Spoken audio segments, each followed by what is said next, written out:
चरितं रघुनाथस्य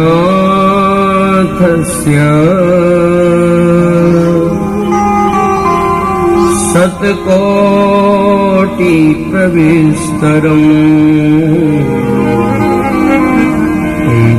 एकैकक्षरं पुंसाम्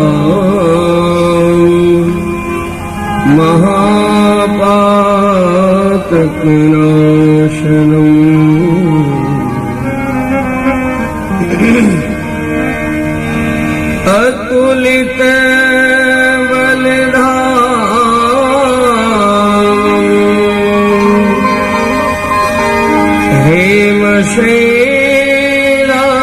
हेमशैलाभदेहम् धनुजीवन कृशानुम्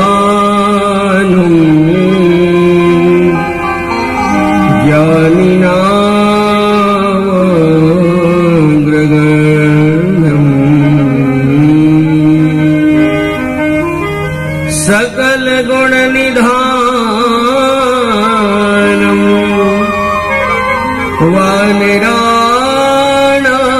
वानराणामधीशम् रघुपति प्रियभक्तम्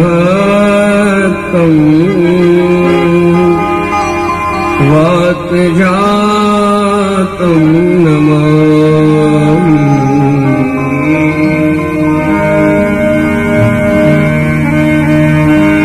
लाल देह लाली लसे अरुधर लाल लगोर वज्र देह दान बदलन जय जय जय कपीसु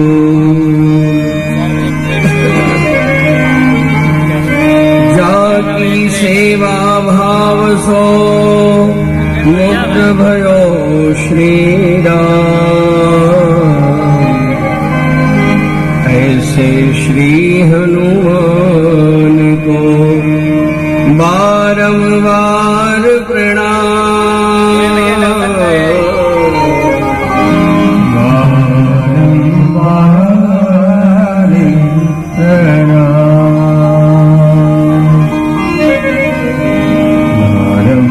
बारंबार प्रणाम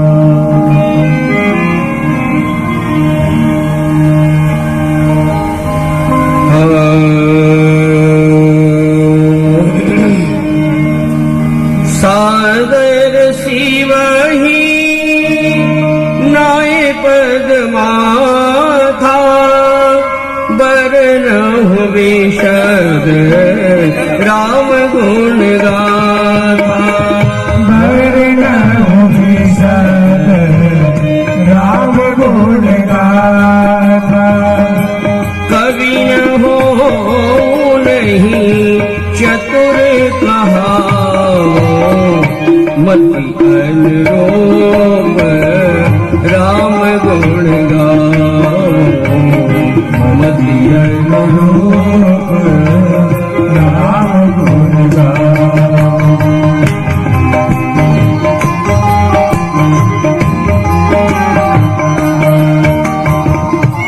कह रघुपति के चरित अपारा कहमति मोरी निरत संसारा कहमति मोरी निरत संसारा कहमति मोरी निरत संसारा सिय राम में सब जग जानी करहूँ प्रणाम जो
सीताराम जय सीताराम सीताराम सीताराम जय सीताराम सीताराम सीताराम सीताराम सीताराम सीताराम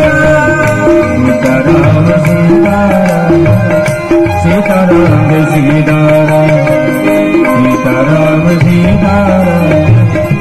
सीताराम जय सीताराम यही तन कर फल विषयन भाई भजिए राम सब काम बिहार भजिए राम सब काम बिहार सीताराम सीताराम सीताराम सीताराम सीताराम सीताराम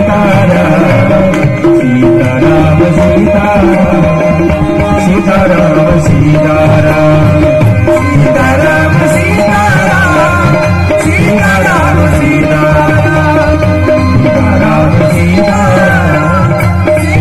सीताराम सीताराम सीताराम सीताराम सीताराम सीताराम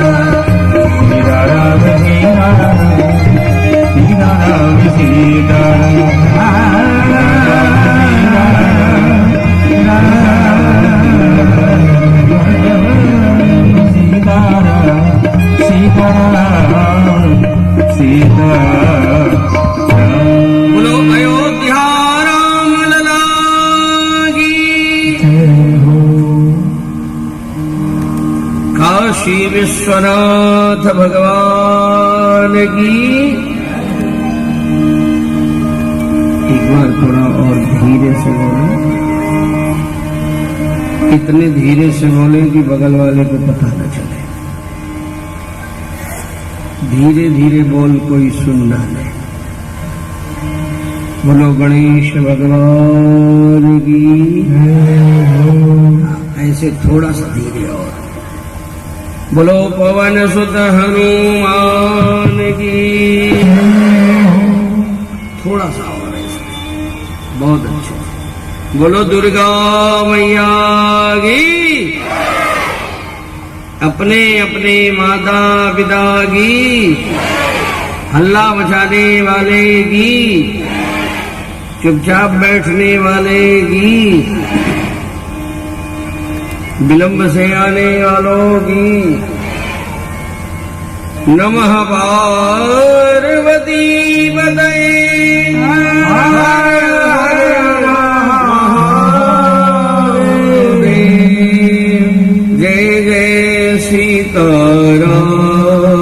सीताराम जय जय राजा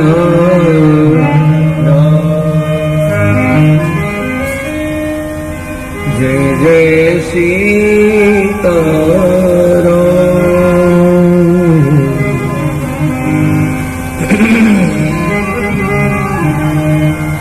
जो भोजन पानी बिना उदर मचावे क्रांति, बिना भजन सत्संग के मिले न मन को शांति। पेट को रोटी पानी न मिले तो ये शांत रहने वाला नहीं है। इसी तरह से आपके मन को अगर भगवान का भजन कीर्तन कथा न मिले तो ये मन भी शांत रहने वाला।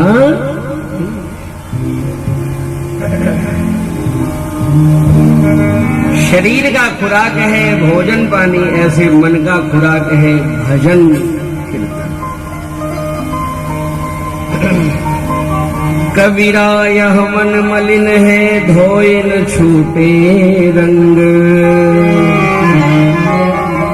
या छूटे प्रभु नाम सो, या संतन के संग। भजन से, सत्संग से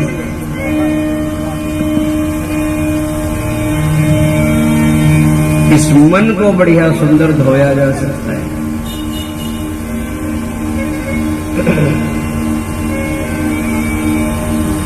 ये मन जल्दी भगवान की तरफ जाता नहीं है। भगवान तो कहते हैं मेरे चरणों से मन को बांध दो, सबकर ममता ताग बटोरी, मम पद मन ही बांध बर डोरी। भगवान कहते हैं दुनिया में रहो पर अपने मन को मेरे चरणों में बांध के रखो। मम पद मन ही बांध बर डोरी। पर इस मन की गति कैसी है? गीता में अर्जुन कहते हैं चंचलम ही मनः कृष्ण प्रमाथि बलभद्रणम् तस्याहम निग्रहं मन्ये वायोरुषु दुष्करम्। अर्जुन कहते हैं मन बड़ा चंचल है, बड़ा बलवान है। वायु हवा के झोंकों जैसी इस मन की गति है, एक सेकंड में कहां से कहां पहुंच जाता है। प्रभु इस मन को कैसे आप में लगाएं? तो अर्जुन ने, भगवान कृष्ण ने कहा दो काम करो, मन रुक जाएगा धीरे धीरे। अभ्यासेन कौन्ते वैराग्येण च गृहान्ते। संतों के पास बैठ के अभ्यास करो, रोज 2 घंटे 4 घंटे जब सत्संग करोगे, कथा में बैठोगे, संतन ढिग बैठ बैठ लोक लाज खोई, असुवन जल सींच सींच प्रेम बीज बोई। अब तो बात फैल गई जाने सब कोई, मेरे तो गिरधर गोपाल दूसरो न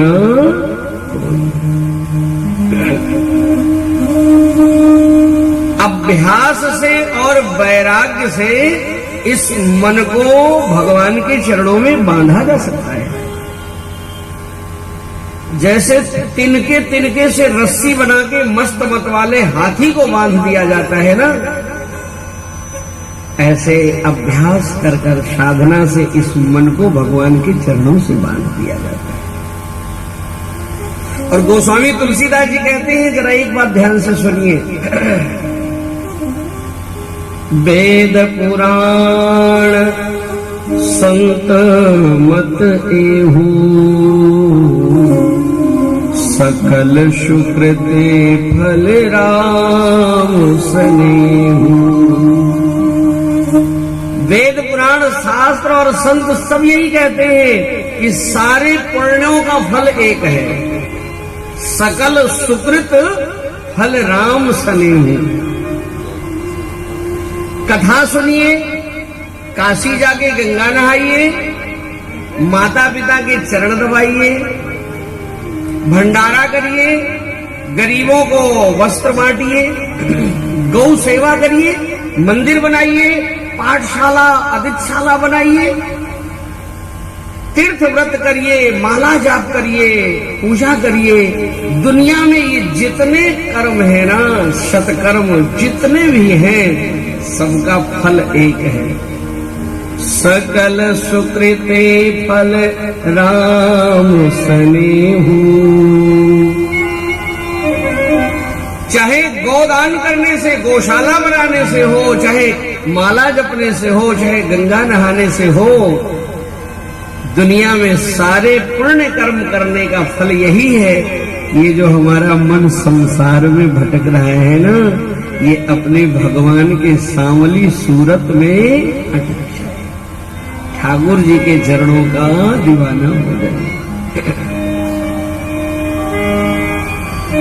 मन को भगवान में लगाने के लिए ही ये सारे साधन हैं। कथा, पूजा, तीर्थ यात्रा, गौशाला, जो भी है, सबका हेतु सब कर फल हरि भगति सुहाई, सो बिनु संत न काहू पाई। सारे पर्णों का फल है भगवान की भक्ति, और ये भक्ति संतों की कृपा के बिना मिलती नहीं है। सत्संग में बैठकर संतों के साथ बैठ करके अभ्यास करने से मन प्रभु में लग जाता है। देखो, जब किसी की महिमा ज्यादा सुनो ना, तारीफ सुनो, तो उससे मिलने का मन होता है। ऐसे भगवान की कथा जब सुनोगे तो किसी न किसी दिन भगवान से मिलने का मन हो जाएगा, और प्रभु से मिलने का मन हो जाए तो समझ लो कथा सुनना, पूजा करना सफल हो गया, और कथा पूजा नहीं, जीवन ही सफल हो गया।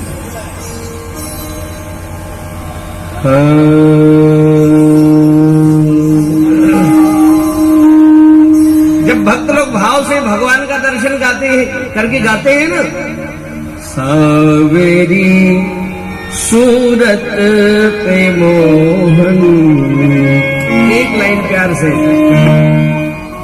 दिल दीवाना हो गया, सावरी सूरत पे मोहन, दिल दीवाना हो गया। प्रभु की महिमा सुनोगे, प्रभु के चरित्र श्रवण करोगे तो एक दिन मन उनका दीवाना हो ही जाएगा। दिल दीवाना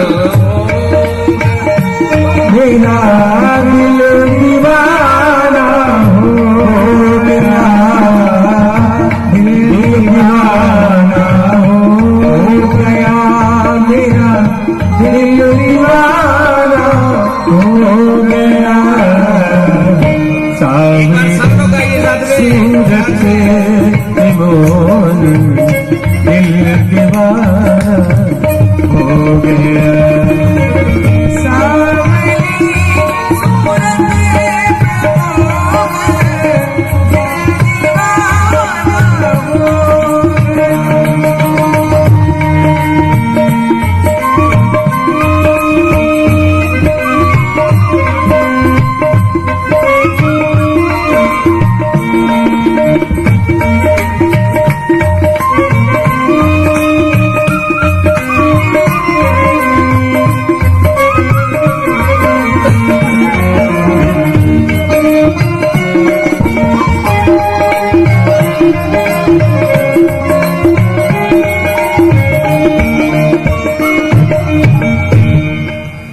बादशाह के दरबार में इब्राहिम खान नाम के कवि रहते थे, और एक बार वो धोखे से वृंदावन आ गए। प्रभु की कथा सुना, दर्शन की लालसा जगी, वृंदावन आ गए। और जब बागे बिहारी को देख लिया ना, तो लौट के बादशाह के दरबार में गए नहीं। 3-4 महीना बीत गया, वृंदावन की गलियों में घूम घूम के आनंद लेते रहे।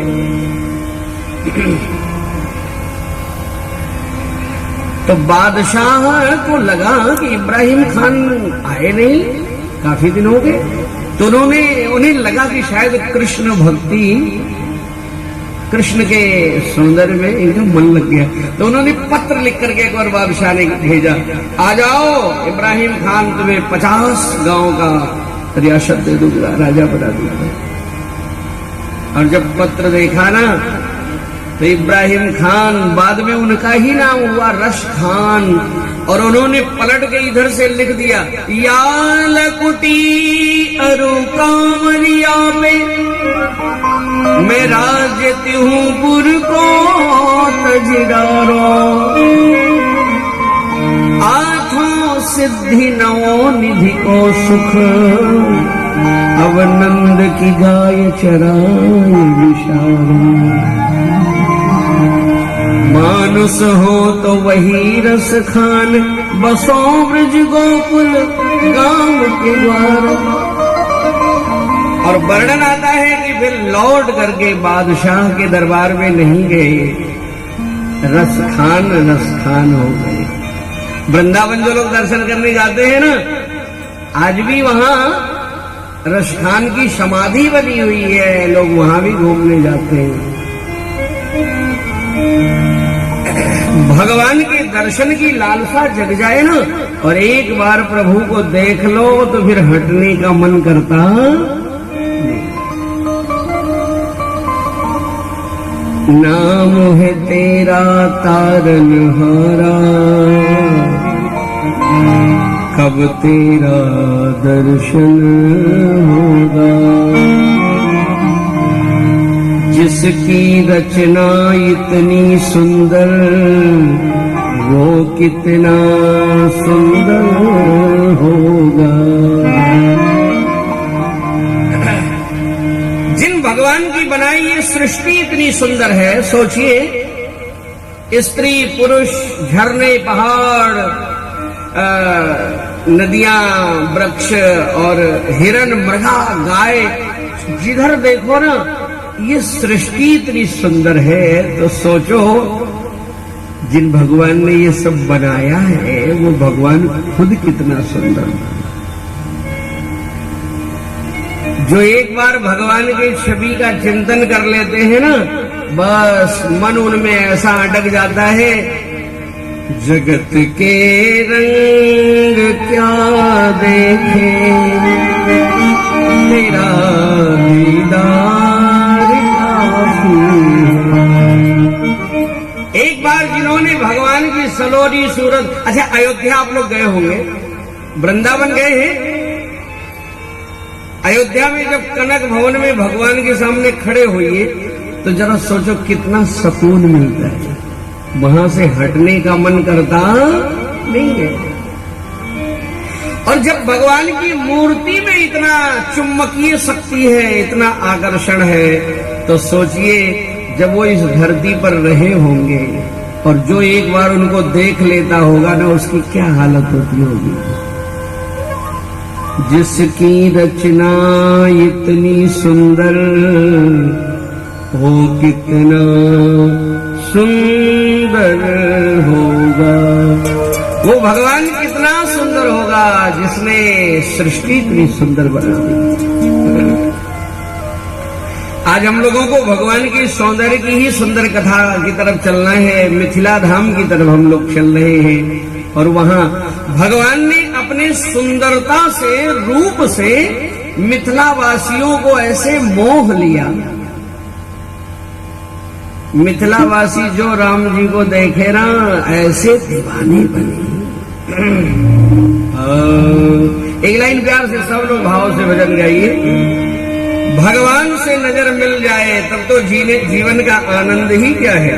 जगत के रंग क्या देखे, तेरा दीदार काफी है। जगत के रंग क्या देखे, तेरा दीदार काफी।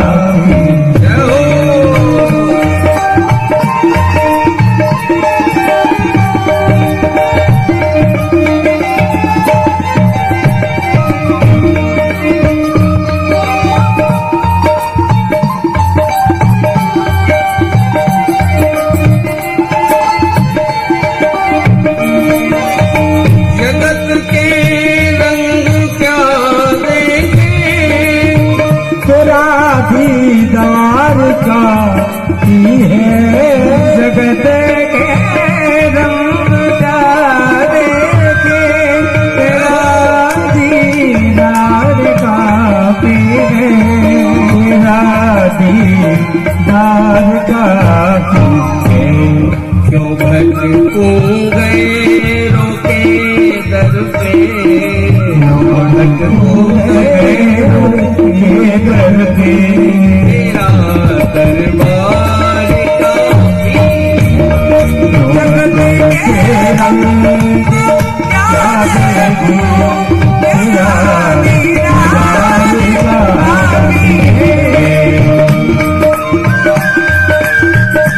हरि बोल।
मौका मिल जाए दर्शन का, कह दिया जाए कि भाई सब लोग तैयार हो जाइए दर्शन करना। कितने लोग भगवान का दर्शन करना चाहते हैं? सब लोग। तो दर्शन करना है तो थोड़ा साथ में बढ़िया से गाइए। जैसे आप गा रहे हो ऐसे गाओगे तो भगवान का दर्शन, पड़ोसी का दर्शन मुश्किल हो जाएगा। बढ़िया से थोड़ा मन से प्रभु को याद करके बोलो भक्त वत्सल भगवान की। कुछ लोगों को तो गाना नहीं आता है। एक जगह हम गा रहे थे, राम नाम नदिया सुगम बह जाए में कोई कोई नहाए। तो कुछ लोग गा रहे थे, राम नाम नदिया सुगम बह जाए में कुकुर नहाए। कई लोग उल्टा पलटा जाते हैं। आप लोग अच्छा गाते हैं तो साथ में सब लोग गाया जाए। बोलो वीर बजरंग बली।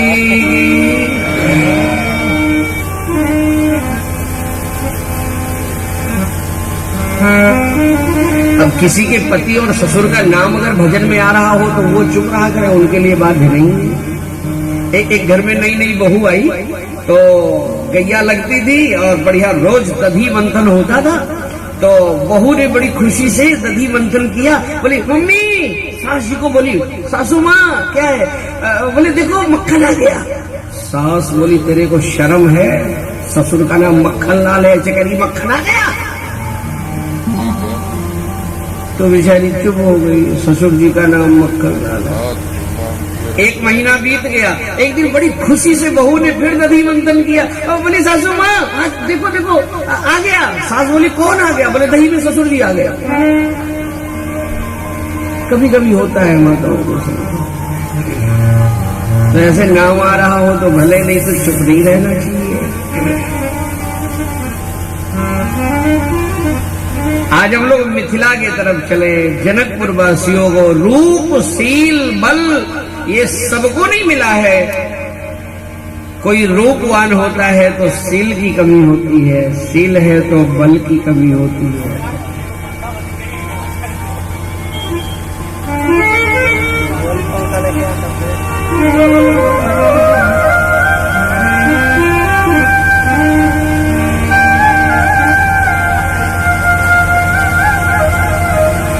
और भगवान राम ऐसे हैं ना, इनमें रूप। अब रामायण में देखो, श्री राम दूसरे परशुराम। राम जी हमारे हैं, इनमें रूप भी बड़ा सलोना है, सील भी बड़ा सुंदर है और बल भी बहुत है। राम जी में रूप सील बल सब है। और परशुराम जी आएंगे कल के प्रसंग में। देखो परशुराम जी सुंदर है, महात्मा है, गौरांग वर्ण भभूति लगा के परशुराम जी सुंदर, बल भी है, लेकिन परशुराम जी में सील नहीं था। और रावण को देखो, राम नायक है, रावण खलनायक है। राम जी में रूप सील बल सब है। और रावण को देखो, रावण में बल है, सील है, पर रूप नहीं है। रावण कोई सुंदर नहीं था। 10 सिर ताहि 20 भुज दंडा। रावण को 10 खोपड़ी है, 20 हाथ है। कितने हाथ है रावण को? 20।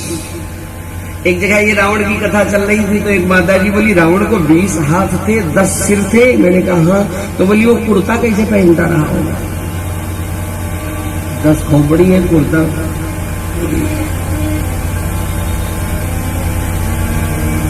भगवान का रूप बड़ा सलोना है। तो आज चलो हम लोग मिथिला। जब श्री राम और लक्ष्मण पहुंचे ना विश्वामित्र जी के साथ जनकपुर, तो गोस्वामी तुलसीदास जी कहते हैं जनक महाराज ने स्वागत किया और मिथिला नगरी घूमने के लिए दोनों भैया चले। तो धाये धाम काम सब धाये धाम काम सब मनहु रंग निधि लोटन मनहु रंग निधि लागी। श्री राम जय राम जय जय राम। राम जय आए धाम काम, अपने अपने काम काज छोड़ के सब दौड़ पड़े, चलो दर्शन कर लो। श्याम गौर बड़े सुंदर दो राजकुमार है, बरनत छवि जहाँ तहाँ सब लोगू, अवश्य देखिए देखन जोगू, देखने के लायक। बालक वृंद देखिए तो शोभा, लगे संग लोचन मन लोभा। मिथिला की नारियां भी सब देखने के लिए आगे बढ़ी, पर गोस्वामी जी कहते हैं देखो स्त्रियां वहां की कैसे दर्शन कर रही हैं राम जी का। जुवती भवन झरोखन लागी, रोड पर नहीं आई है। कई लोग कहते हैं ना आजकल ये नारी स्वतंत्र, नारी को भी स्वतंत्रता होनी चाहिए। ये जहर की आंधी है, नारी हीरा है। नारी को तो संस्कार और हमेशा मर्यादा में पर्दे में ही अच्छी लगती है। हमारे गुरु जी कहते थे ना, बच्चों के लिए छूट है, लड़कों के लिए किराने की दुकान पर देखो, दुकान के बाहर नमक के बोरे लगे रहते हैं, कोई उठाता नहीं है। ऐसे लड़के हैं, ये कोई दिक्कत नहीं। और ये कन्याएं हैं ना, ये तो हीरा है। और हीरा को तो देखो कैसे जौहरी कैसे छुपा करके रखता है पैक करके। नारी को हमेशा शीलवान, स्वतंत्र और संस्कार। नारी का जीवन स्वतंत्र नहीं है। मिथिला की नारियों को देखो, बड़े बड़े शहरों में ना फटे जींस पहन करके 15 जगह से छेद, ऐसे जींस पहन के लड़कियां घूम रही हैं। बताओ क्या मर्यादा रही। ऐसा लगता है इनका जींस कुत्ते ने नोच दिया। नहीं, गोस्वामी जी कहते हैं जनकपुर की मर्यादा देखो। जुवती भवन झरोखन लागी, निरखहि राम रूप अनुरागी। छतों से अट्टालिकाओं पर चढ़ के झरोखों से श्री राम को देख रही हैं, बड़ी खुश हो रही हैं। वाह कितने सुंदर राजकुमार।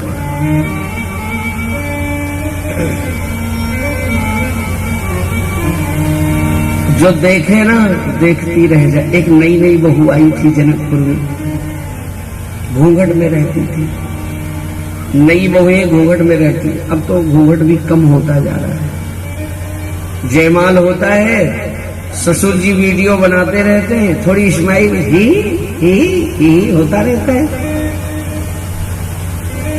पहले ना शादी के 20 साल बीत जाते थे, 15 साल बीत जाते थे, ससुर जी बहू का मुंह नहीं देख पाते थे। अब तो खैर मॉडर्न युग आ गया।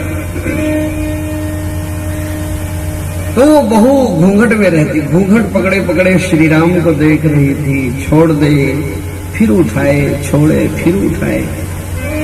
देखने एक बार देखने के बाद ऐसे मन ललचता है कि बार बार देखने को मन करता है।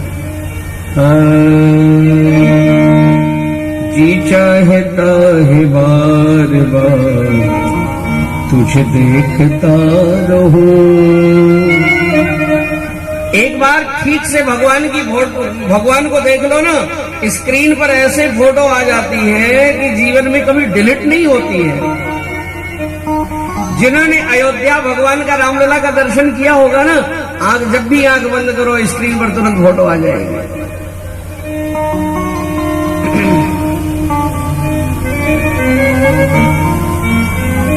तो उसने सोचा घूंघट खोल के बढ़िया से दर्शन कर ले।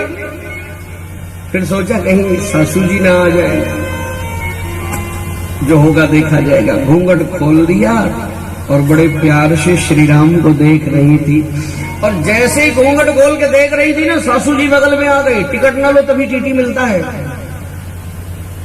और सास जी ने डांटना शुरू किया, बहू अरे 3 महीने तुझे आए हुआ, ऐसे घूंघट खोल के खड़ी है, शर्म नहीं है? सब देख रहे हैं, ऐसे घूंघट खोल दिया। तो बहू ने मुस्कुरा के कहा, सास जी हमें कोई नहीं देख रहा है, आज तो सब केवल श्री राम को देख रहे हैं, खाली तुम्हारी किस्मत फूटी है, हमको देख रही है। अरे उनको देख लो, ऐसा मौका बार बार थोड़े मिलेगा। पूरा वृंदावन बिहारी लाल की।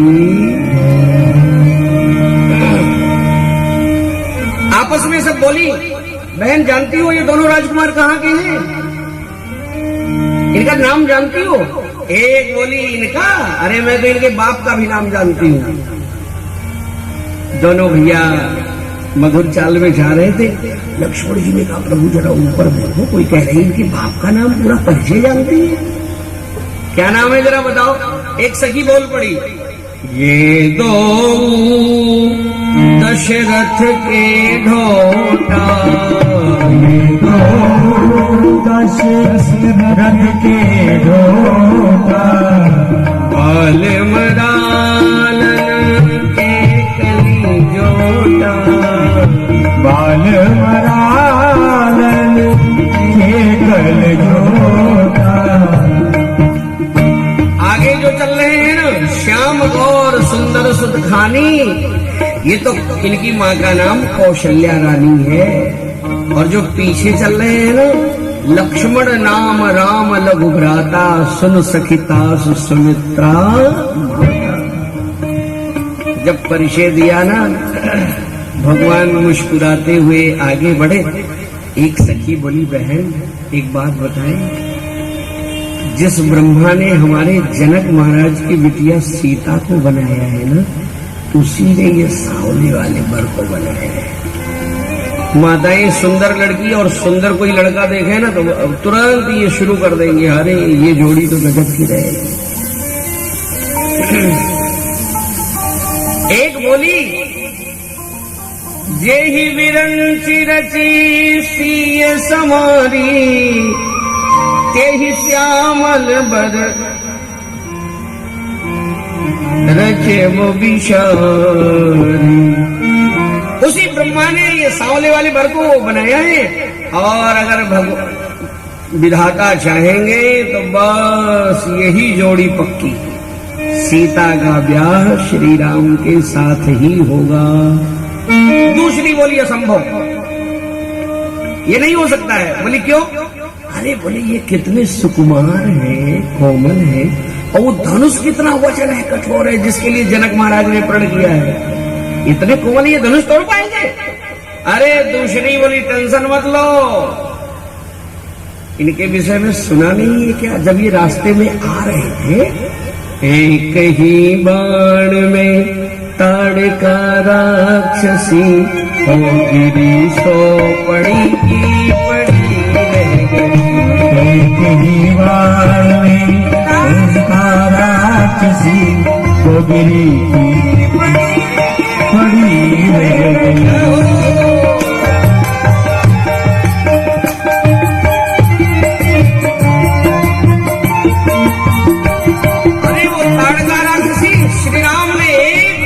उसे मार दिया, और इतना नहीं, आगे बढ़े चरण छुआए अहिल्या तारी। जिसने अहिल्या को तार दिया, ताड़का को मार दिया, उनको ये धनुष तोड़ना कोई बड़ी बात नहीं है। विश्वास करो, यही तोड़ेंगे। बोलो वृंदावन बिहारी लाल की। भगवान सबकी बात सुन रहे हैं, मुस्कुरा रहे हैं, लेकिन देख नहीं रहे हैं किसी के तरफ। अपने रास्ते पर मुस्कुराते प्यार से। लखन जी ने कहा एक बार जरा ऊपर देख लो। राम जी बोले पहली बार नगर में आए, इधर उधर नहीं देखना है, मर्यादा पुरुषोत्तम है।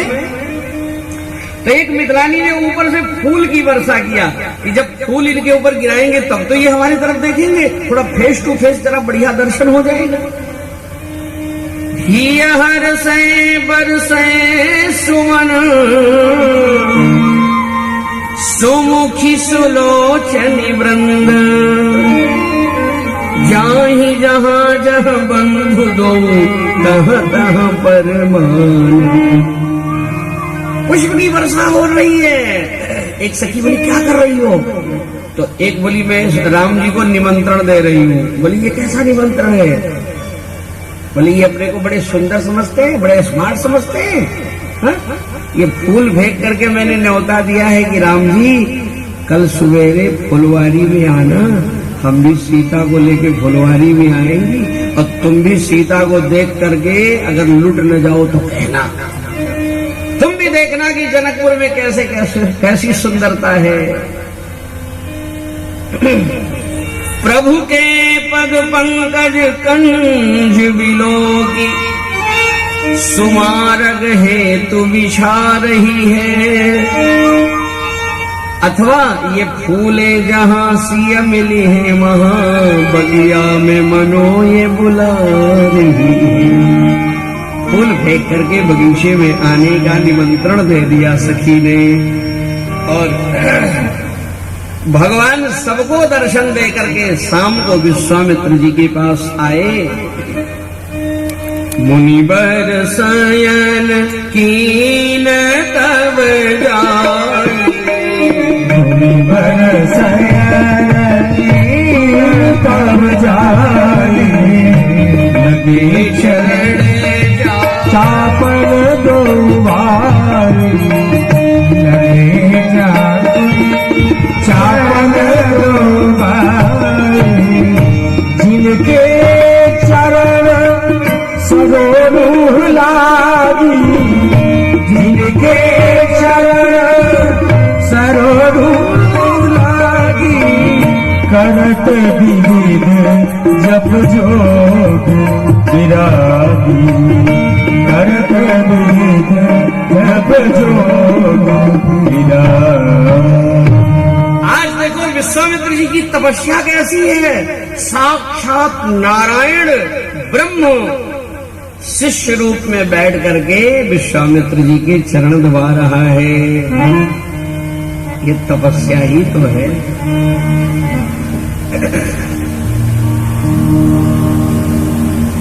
और भगवान ये भी दिखा रहे हैं कि दुनिया के लोग देखो, शिष्य का कर्तव्य है कि गुरुदेव की सेवा करना, वचन का पालन करना। भगवान शिष्य बने हैं तो भूमिका भी देखो अच्छी निभा रहे हैं। कई शिष्य तो ऐसे होते हैं ना कि गुरु जी की सेवा करते नहीं है, मौका पावे तो गुरु जी से ही सेवा ले लेते हैं।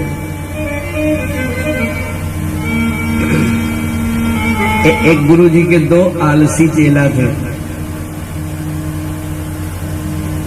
गुरु जी सुबह नहा धो करके और चौकी पर बैठ गए पूजा करने, और बोले बेटा पूजा के लिए तुलसी का पत्ता तोड़ लाओ। अब वो बड़ा आलसी चेला था, तो कैसे कहे कि हम नहीं जाएंगे तुलसी का पत्ता, तो बोला मुस्कुरा के बोला गुरु जी ये तुलसी का पत्ता कैसा होता है। गुरु जी बोले तुम तुलसी का पत्ता नहीं जानते हो।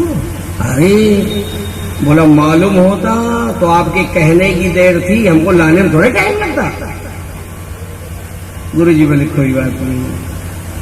अब वो जो दूसरा वाला चेला था तो समझ गया कि गुरु जी अब हमसे कहेंगे कि ये नहीं जानते तो तुम जाओ ले आओ, तो वो तुरंत बोल पड़ा बिना कहे, अरे बोले इतने बड़े हो गए तुलसी का पत्ता नहीं जानते हो, केले के पत्ते बराबर होता है, इतना बड़ा बड़ा। तो गुरु जी समझ गए ये दोनों चतुर हैं, जाना नहीं चाहते। बोले इसका मतलब तुम भी नहीं जानते हो कि तुलसी का पत्ता कैसा होता है। बोला मालूम होता तो अभी तुरंत ले आते। गुरु जी बोले देखो अब हम तो उठेंगे नहीं और तुम दोनों जानते नहीं तो पूजा होगी कैसे।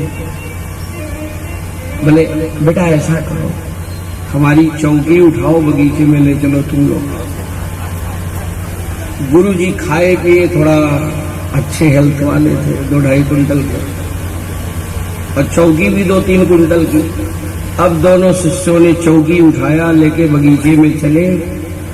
पसीना निकल आया, मन ही मन सोच रहे थे तुलसी पत्ते ले आते तो फायदे नहीं होते। गुरु जी तो भारी पड़ गए। अब जब बगीचे में पहुंचे, गुरु जी ने तुलसी का पत्ता तोड़ा। बोले बेटा ये देख लो, ये है तुलसी का पत्ता, पहचान लो, हम तो नहीं भूलोगे। एक बोला 7 जन्म नहीं भूलेंगे। 6 कुंटल उठा के लाए हैं। अब तुलसी पत्ता कैसे बोले?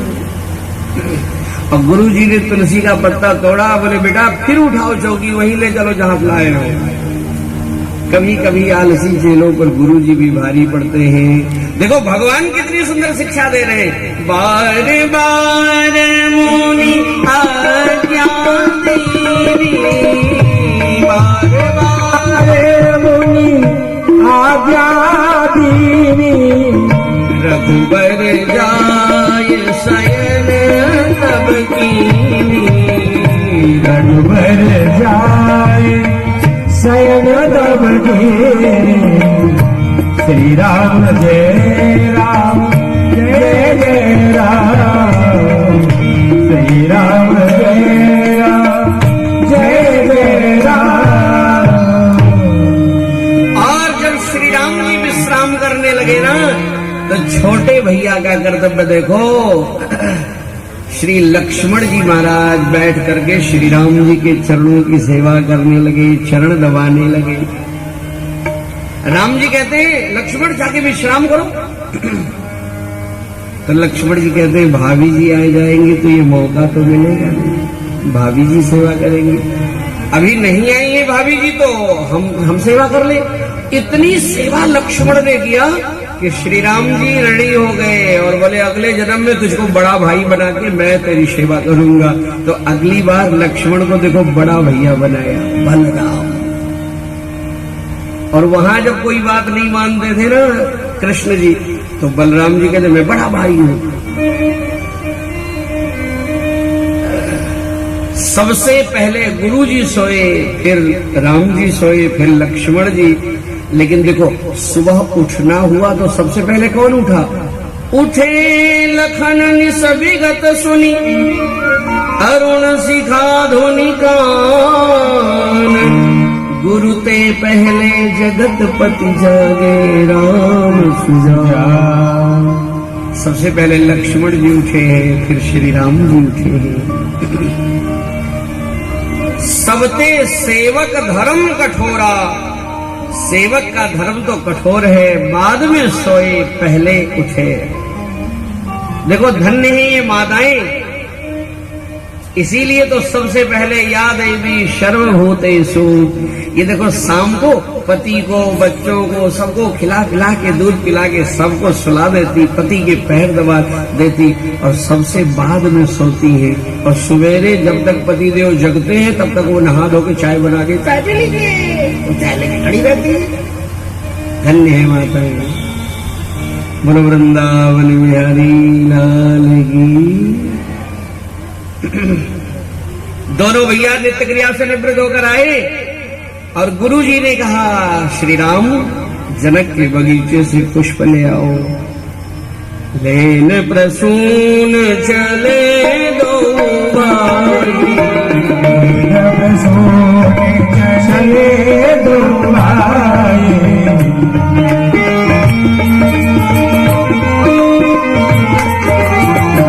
समय जान गुरु आय सुपाई, समय जान गुरु आय सुपाई। लेन प्रसून चले दो भाई।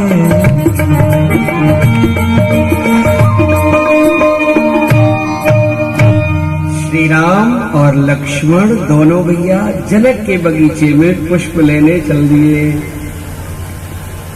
और पुष्प लेने दोनों भैया चले।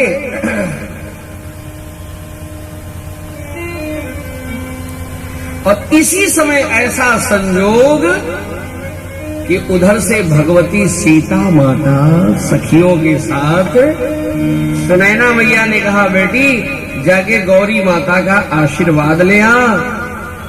सो गौरी पूजन के लिए भगवती सीता चली सखियों के साथ। गोस्वामी जी कहते हैं बड़ा सुंदर दृश्य है।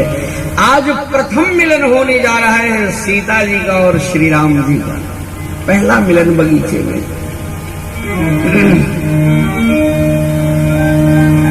ते ही अवसर सीता तहु आई,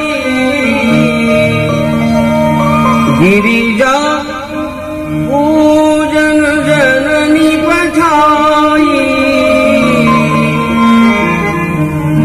माता के आशीर्वाद के लिए सखियों के साथ सीता जी आई हैं और उसी बगीचे में सीता जी की एक सखी पुष्प लेने गई। पूजा करना है गौरी माता का, और पुष्प लेने गई तो उसने राम को भी देख लिया। श्री राम और लक्ष्मण भी पुष्प ले रहे और देखा तो पुष्प लेना भूल गई, भाव विभोर होकर सीता जी के पास आ गई।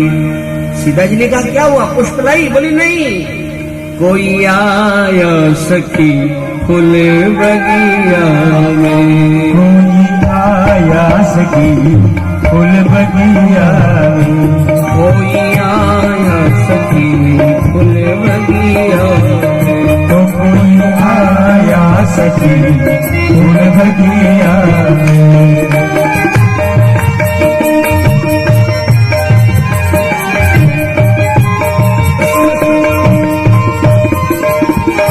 जैसे जादू है उनकी नजरिया।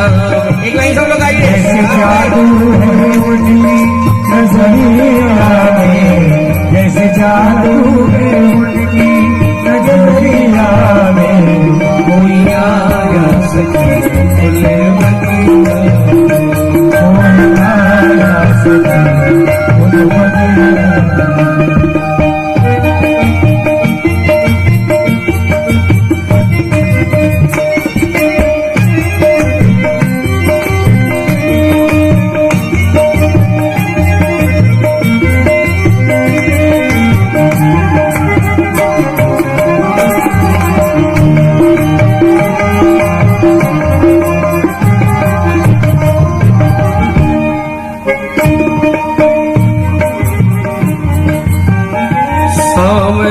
एक है एक गोरा बदन, सामना एक है एक गोरा बदन, देख कर उसको अब तक भरा न मेरा मन, देख कर उस तक उसको भरा न मेरा मन।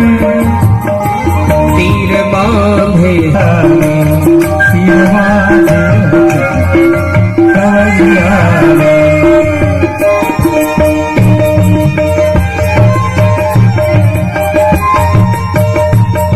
नजरिया में कोई आया सखी फूल बगिया।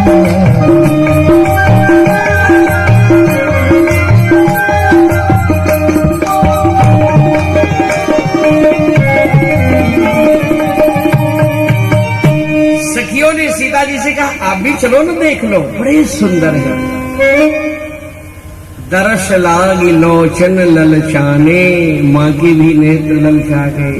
श्री राम को देख लो। और पहली बार जब सीता जी गई ना और श्री राम को जब देखा और राम जी की भी नजर सीता जी के ऊपर पड़ी ना, तो जैसे चकोर चंद्रमा को देखता रहे। सियमुख शशि भय नयन चकोरा, जैसे चकोर चंद्रमा को निहारता रहे ना, ऐसे श्री राम और सीता दोनों एक दूसरे को देखते रहे।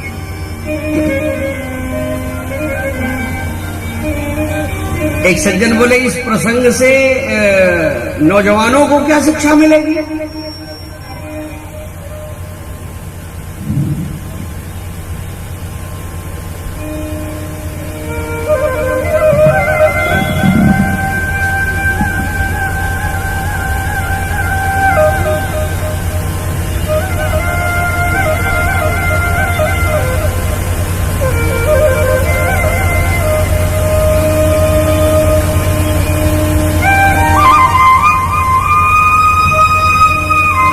बोलो कृष्ण कन्हैया लाल की।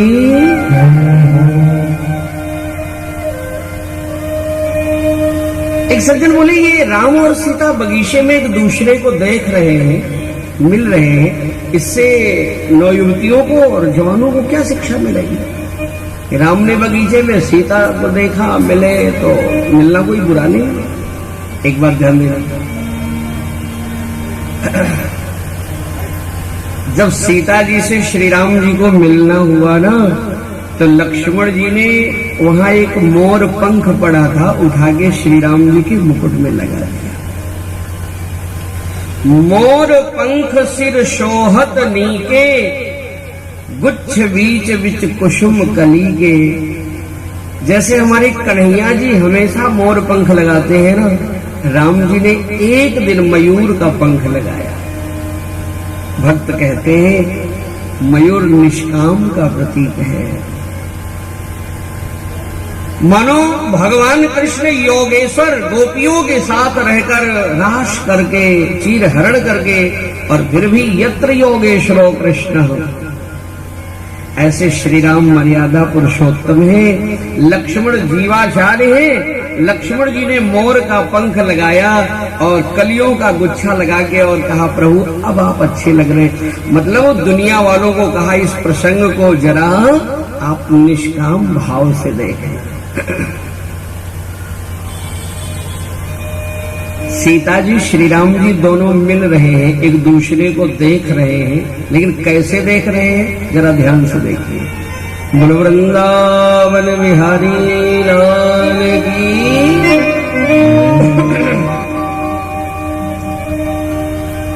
यहां वासना नहीं है, उपासना है। सीता जी ने श्री राम जी को देखा तो क्या ख्याल आया? राम जी को हृदय में बैठा तो लिया,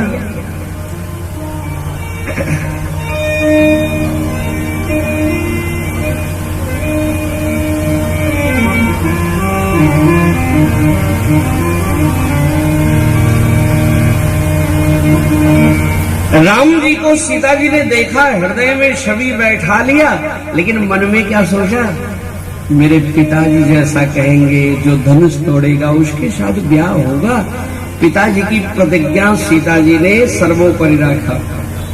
अच्छा, राम जी ने सीता जी को देखा तो राम जी ने भी शादी का निर्णय नहीं लिया। देखो आज के नौजवानों को ये शिक्षा है। राम जी ने सीता जी को देखा पर शादी का निर्णय नहीं लिया। क्या कहा? गुरु जी जैसा कहेंगे वैसा होगा।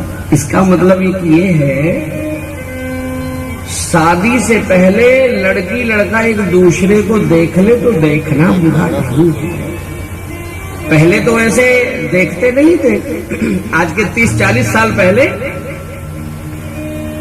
पिताजी लोग लड़की से पूछते भी नहीं थे, स्वयं रिश्ता पक्का कर देते थे। पहले देखा देखी नहीं होती थी।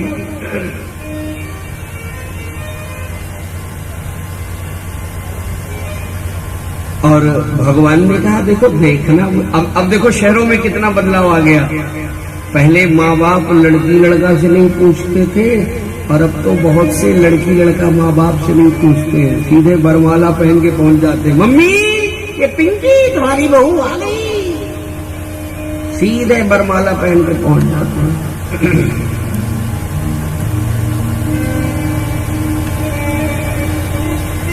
भगवान ने ये शिक्षा दिया शादी से पहले लड़की लड़का देख ले, देखना बुरा नहीं है।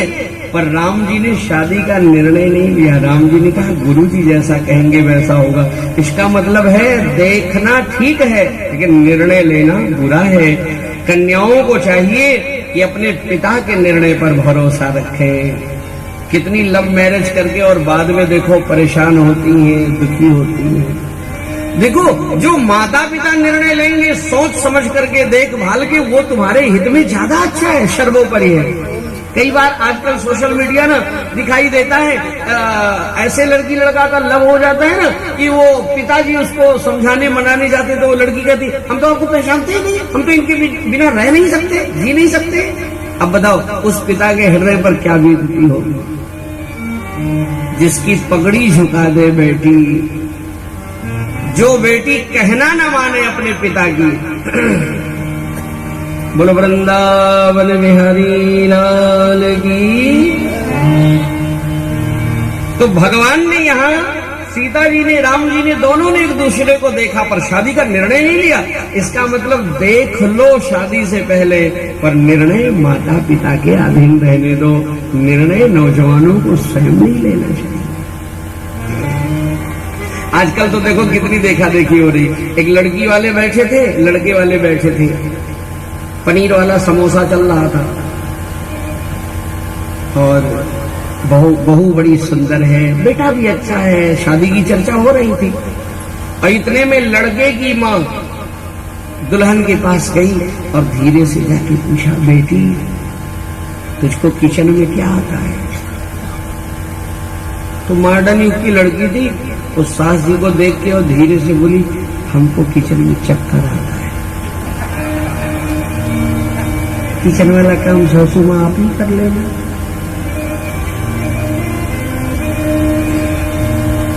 तो कासमाबाद की सास नहीं थी, दूसरे जगह की सास बहू में थोड़ा चलता है। एक सास भोजन कर रही थी ना, तो चावल में 2-3 कंकड़ आ गए। बोली, बहू भगवान ने 2 आंख दिया है, ये चावल का कंकड़ निकाल लिया कर। तो किचन से बहू बोली, सासू माँ भगवान ने तुमको 32 दांत दिया है, 2-4 खा लिया करो। बोलो वृंदावन बिहारी लाल की। राम को देख कर श्री जनक नंदनी, बाग में बस खड़ी की खड़ी रह गई। राम को देख कर श्री जनक नंदनी, बाग में बस खड़ी की खड़ी रह गई।